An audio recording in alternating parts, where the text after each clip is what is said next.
Pemrograman berorientasi objek dari kelompok Fantastik kelas 11 RPLB. Anggota kelompok 1 Cut Yasmin, 2 Dea Safitri, 3 Helmi Bayhaki, 4 Rizky Ramdhani.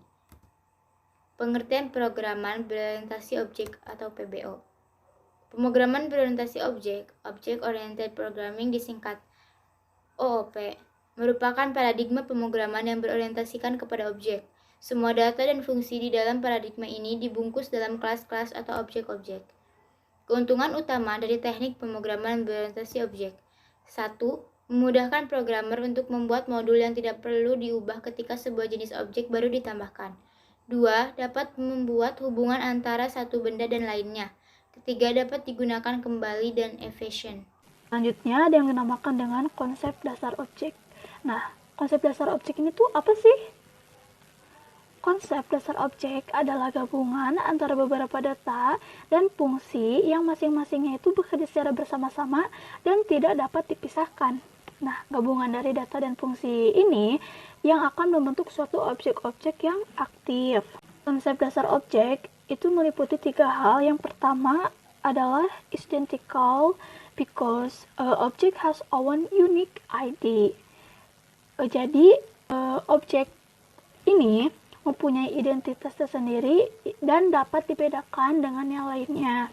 Yang kedua, objek ini meliputi has behavior, atau objek tersebut mempunyai perilaku atau sifat-sifat yang khusus. Untuk yang ketiga, ada has stage. Jadi, objek ini tuh harus mempunyai ukuran yang baku.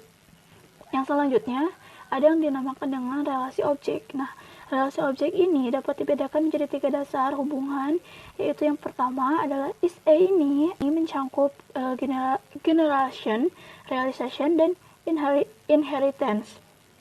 Dan yang untuk kedua ada has a. Has ini untuk association. Dan yang ketiga other. Other ini untuk association dan dependency.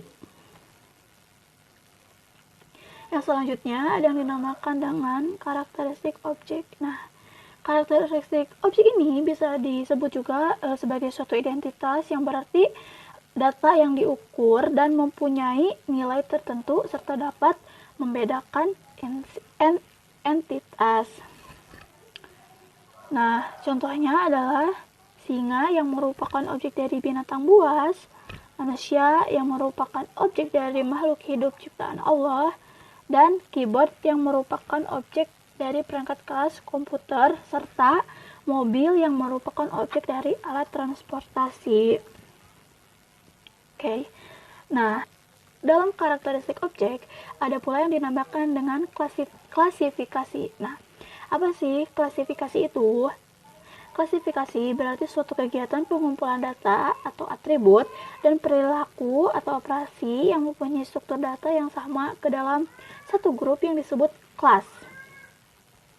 Nah, setiap kelas menunjukkan suatu kumpulan infinite dari objek dan dapat dikatakan sebagai instan dari kelas. Nah, suatu objek ini tuh dapat dikatakan sebagai instan dari kelas. Setiap instan dari kelas mempunyai nilai individu untuk setiap nama atribut dan operasi. Ini ada gambar. Ini adalah contoh dari pemrograman objek dengan properti. Nah, ini objeknya itu kan mobil ya.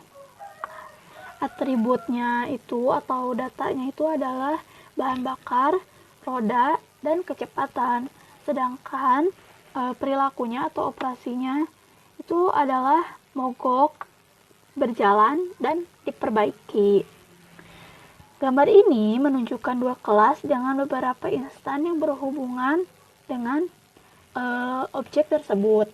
Perbandingan pemrograman berorientasi objek dengan pemrograman terstruktur.